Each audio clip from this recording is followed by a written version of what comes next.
So I'm really excited because our first speaker today is very special. Very special probably to many of you, very special to me personally and to UiPath.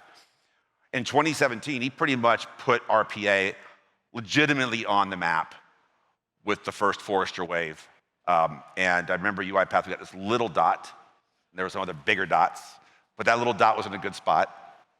But he was then a speaker at many of our events. I think he spoke at 3 of our Forward events and became sort of the legend for the future of process automation.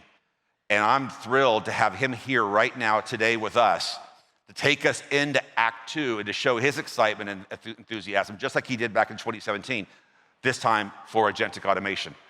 Ladies and gentlemen, please welcome Craig LeClaire, Vice President at Forrester.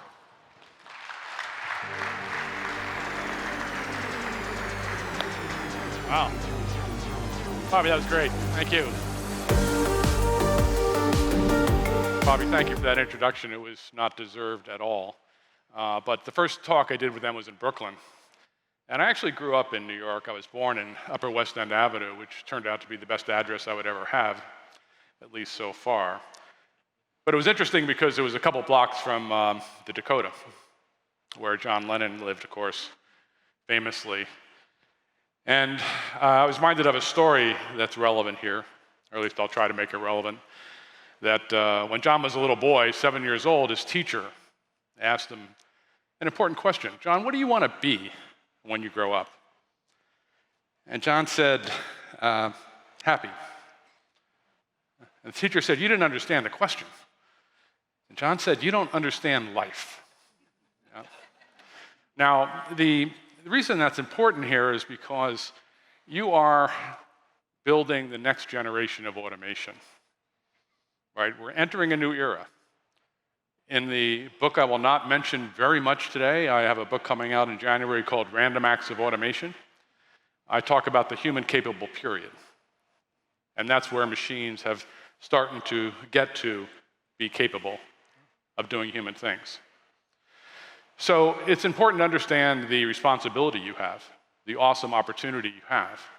We can make this place, we can make the planet, we can make people happier, work-life balance, we can make it cleaner, we can make healthcare better. We can do a lot of that with what's going forward with automation. So, the rise of agentic process management.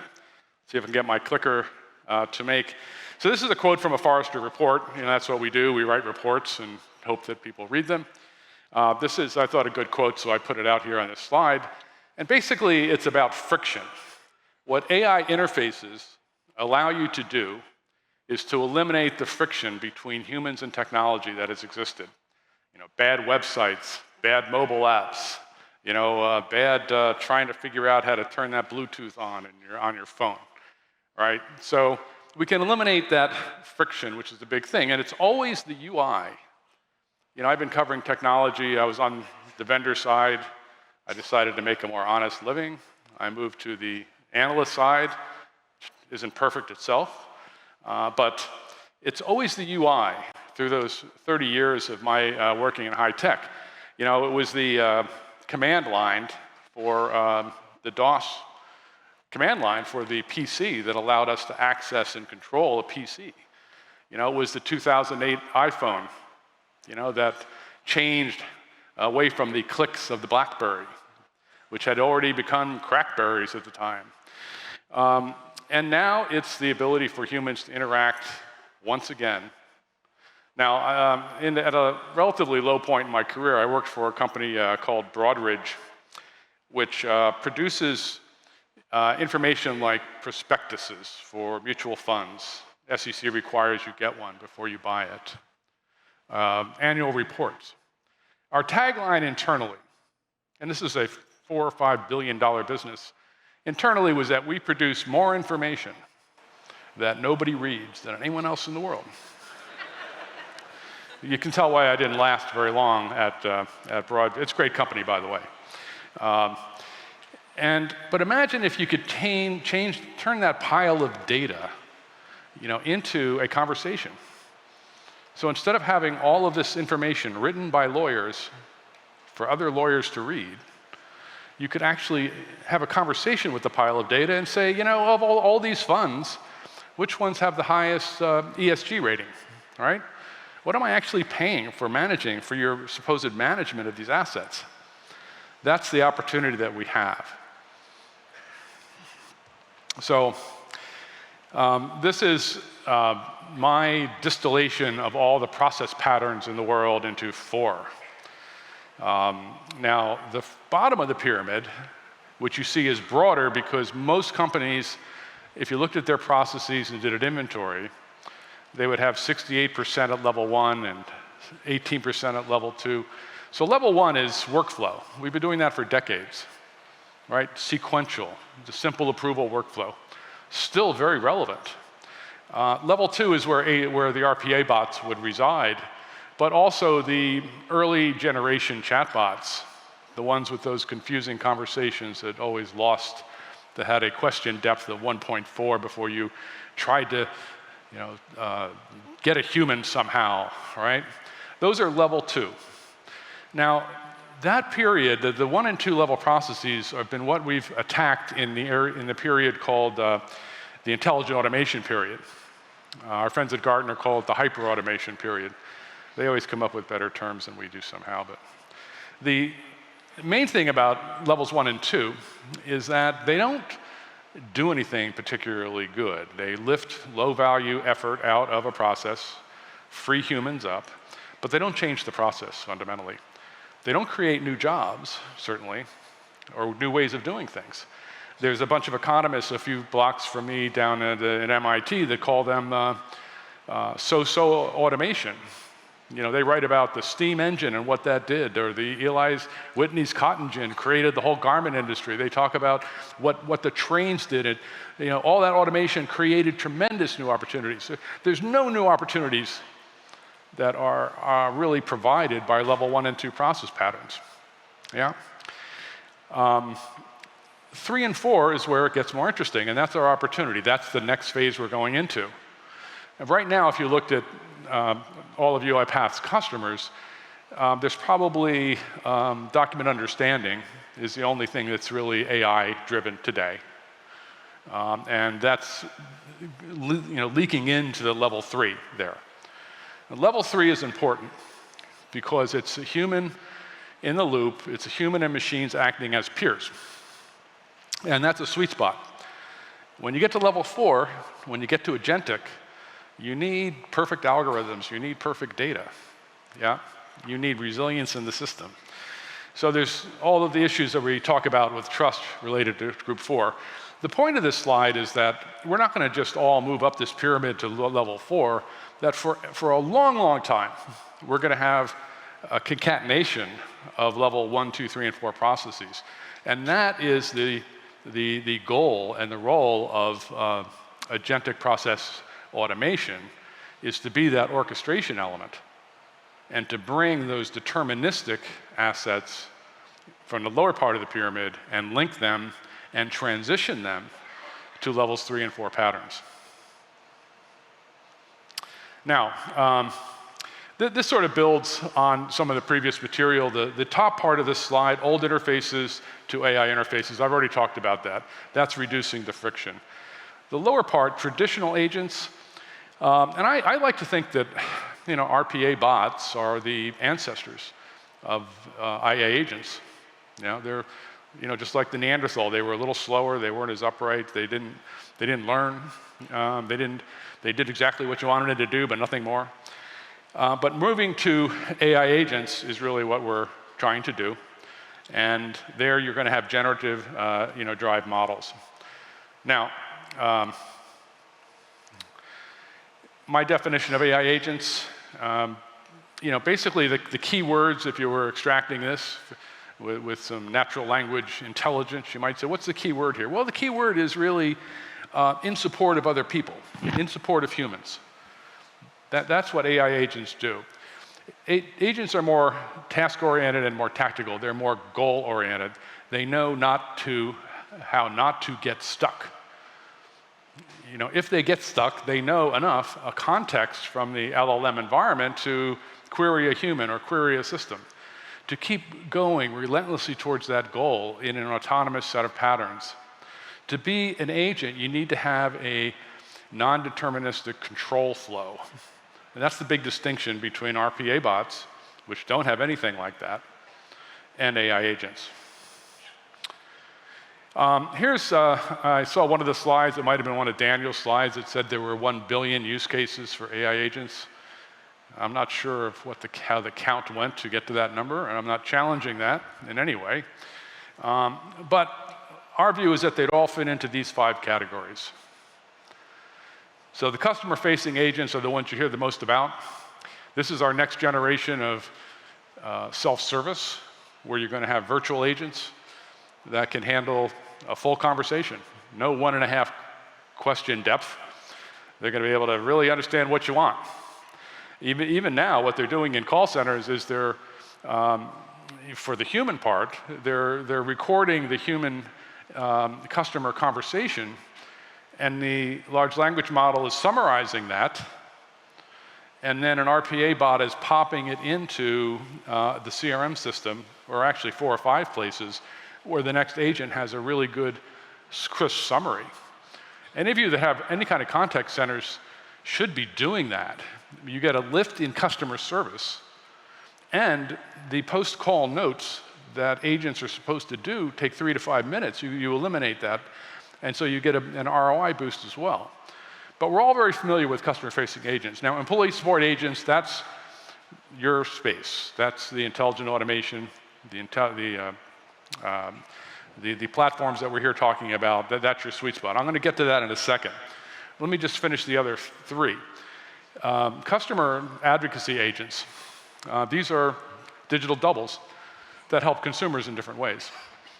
And much like the Wizard of Oz movie in the 1930s, there are good witches and bad witches, and there are good bots and bad bots. Yeah, the Glendale type witch, good witch of the West, would get you a restaurant with your Resi bot at a hot New York restaurant.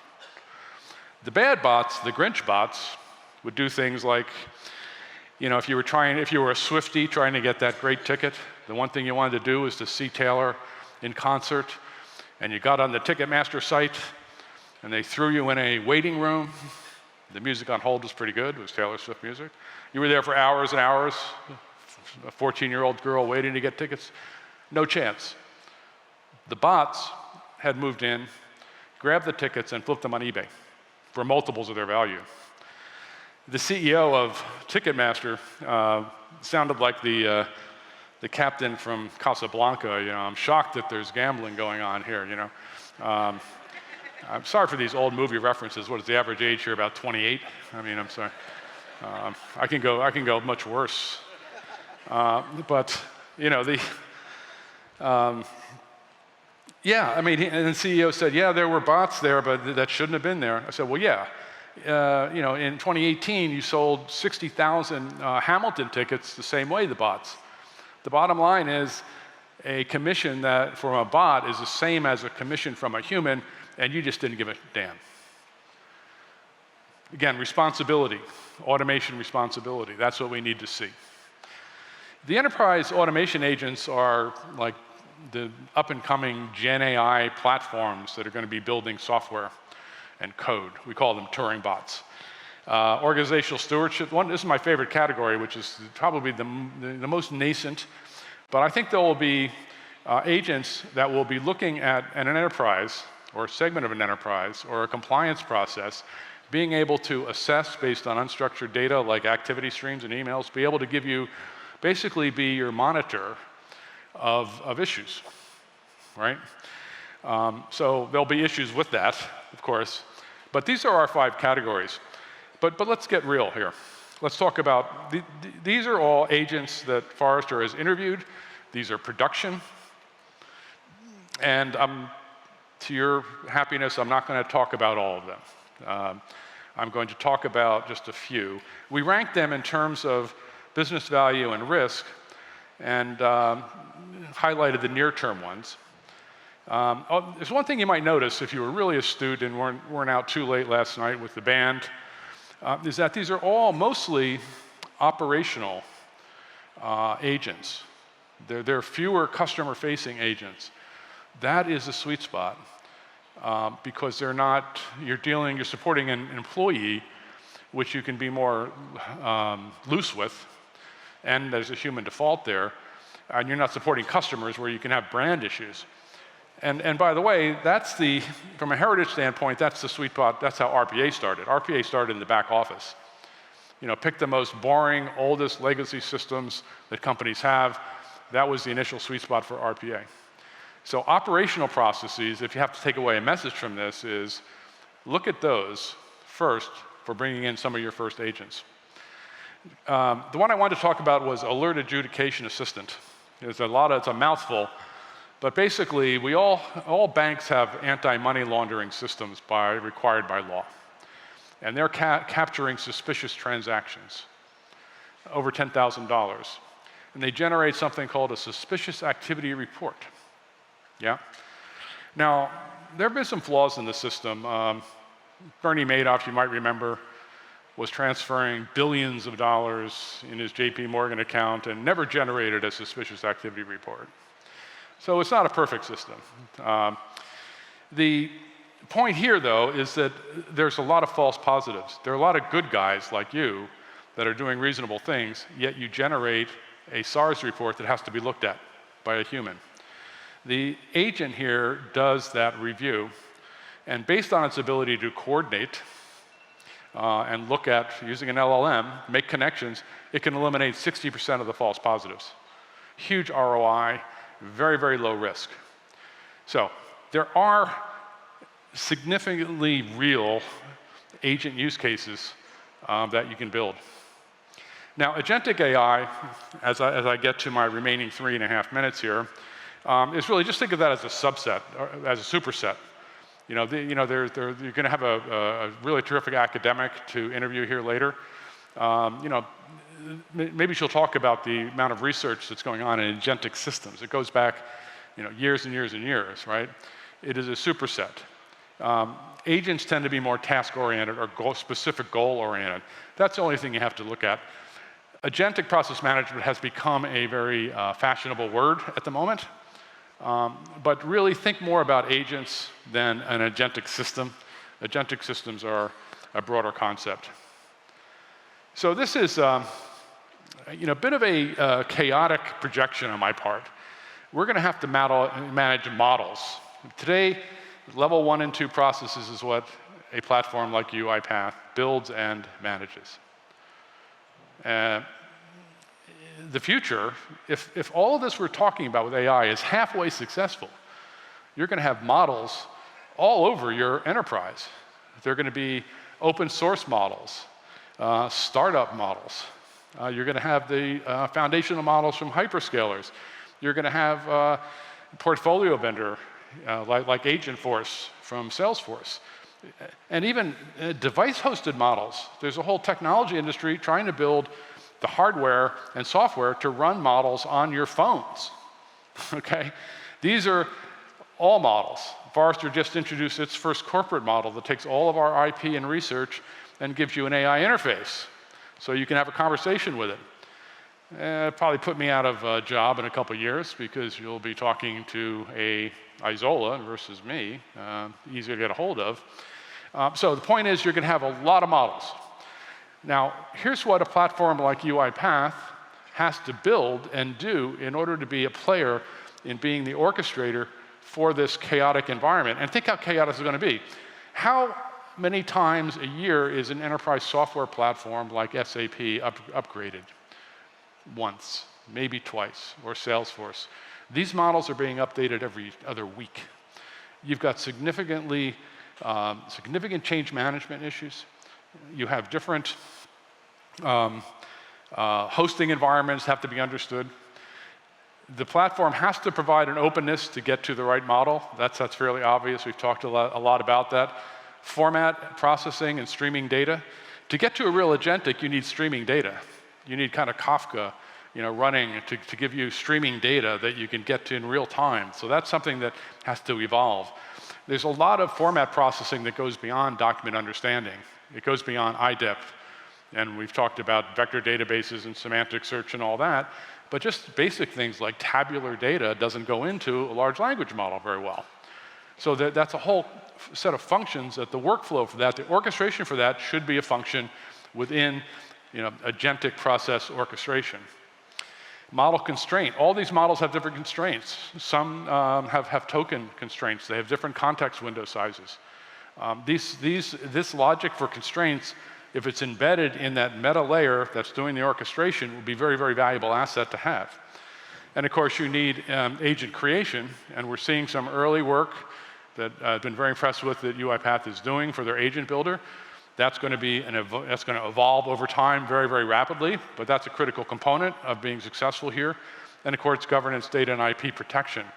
And this is of a different flavor. We need to have the same level of explainability, transparency for what the heck is the agent doing. You don't want your data to be training anyone else's model. That's a protection that you don't worry about in the deterministic world. I interviewed a large German company that puts in high-end electrical HVAC systems, and they had a brilliant LLM application built. It identified all the gaps. So their salespeople, when they were trying to propose a system, they could go into this and figure out exactly what it couldn't do and could do. Brilliant. They were terrified that their competitors would get a hold of this. If the competitors got a hold of this model for 10 minutes, or if a nefarious employee used it to give information to a competitor, it would be devastating. Very, very difficult trust issues. So that's your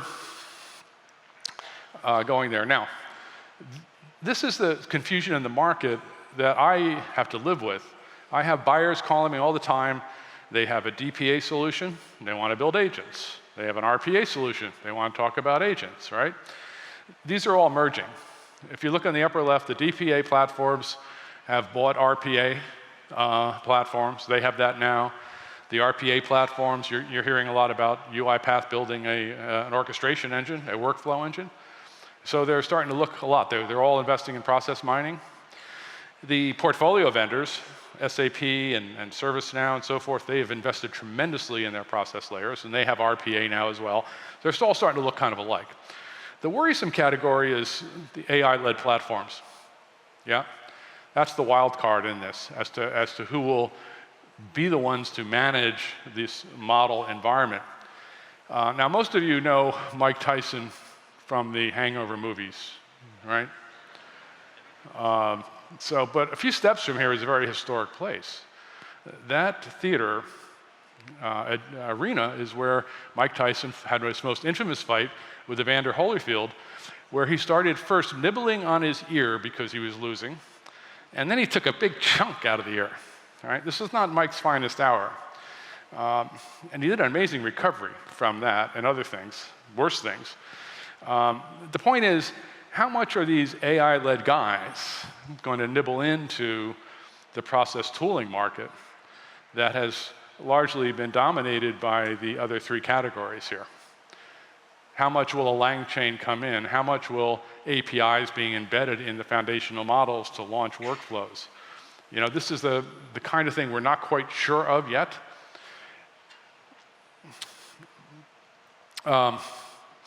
This is probably my main point of this, that these platforms, they will specialize in different agent use cases. If it's really about conversation, and you don't need an action component, and it's a short-running process, the large language models are going to be the winners. The general purpose copilots. I took the vendors off this slide, but you know who they are. But their strengths are natural language processing.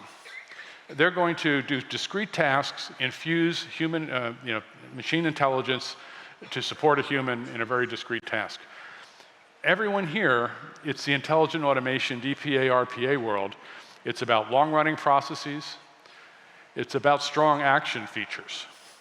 It's great to figure out what a human wants to do, but if you can't do anything for them, it's kind of useless. There are people that say, all these categories I talk about, these older vendors, they need AI to maintain their presence and to be valuable. And I kind of say, I think it might be a little opposite of that. I think for AI to achieve the ROI and to be valuable, it needs process intelligence. It needs process automation. It needs an action component to be valuable. So both are valuable. But this is the future for everyone in this room and for the process tooling area, is to specialize in employee support agents for longer running, more complex processes that really leverage and have to interact with the legacy environment. Like Keith Richard and cockroaches, these technologies never go away. I don't know why I say these things. That's really, that's pretty dumb. So anyway, I'm getting to my last slide, and I have to say, even though I was born in New York, lived in Boston, it pains me when the Yankees go to the World Series. They have been there, this is their 42nd World Series. Now that is sustained excellence, I have to say. But my favorite Yankee was Yogi Berra. He was short, he was unattractive, but statistically, he should be on the Mount Rushmore. His lifetime batting average, he should be on the Mount Rushmore of baseball players, and he's not, largely because of those first two characteristics. What he became famous for were saying dumb things in a way that made them really important. And my favorite, he'd say things like, if you see a fork in the road, take it. Yeah. My favorite, though, is that his predictions are difficult, particularly about the future. But they pay me to make predictions of the future, so that's what I'm going to do in my slide here. When will we get to the point of agentic process management? I have that out to 27, 28 timeframe. I think the issues of trust, for having really AI-driven workflows, where context is consumed, enterprise context, and you're having an agent independently take a whole bunch of actions in an end-to-end level 4 pattern. I think we're several years away from that. Yeah? I talk to clients that are still trying to get rid of their fax machines, right? I mean, everybody's not like the early adopters that you're seeing up here, parading up here on the UiPath stage. The whole world out there is still struggling with very basic digital transformation. So that's my prediction. I do think we're going to see an intermittent period where AI agents start to launch pre-existing and pre-packaged automations. So you built the bot in the RPA construct, you have an AI do the orchestration and figure out to schedule and to move that. I think we're starting to see that already. But to get to true, we're going to need a deterministic, bottom line. Companies will want a deterministic orchestration engine to be in control of the end-to-end process for at least another 2 years. That's my clear thing. My last slide, again, I hate to be a pitch man for my book, but this is coming out in January. It's basically aimed at workers, and all of this technology is going to be very disruptive to the workforce. Not so much in elimination of jobs, but in shifting people from the middle to the service, to the front line, professional categories, and so forth. So it's about the shifts. And the book is a blueprint for how to deal with AI as a worker so that you're not shifted in an uncomfortable position. So you could be a middle worker worried about becoming a gig worker. You could be a professional worker concerned about AI outstripping your skills, and you could have a problem. So this is the book that you give to, I'm getting the hook. This is the book that you give to your son who's been playing video games in the basement for 6 months and living in the house, and you say, you know what, read this book and maybe it'll help you out. All right, that's it for me. Thank you so much for your attention.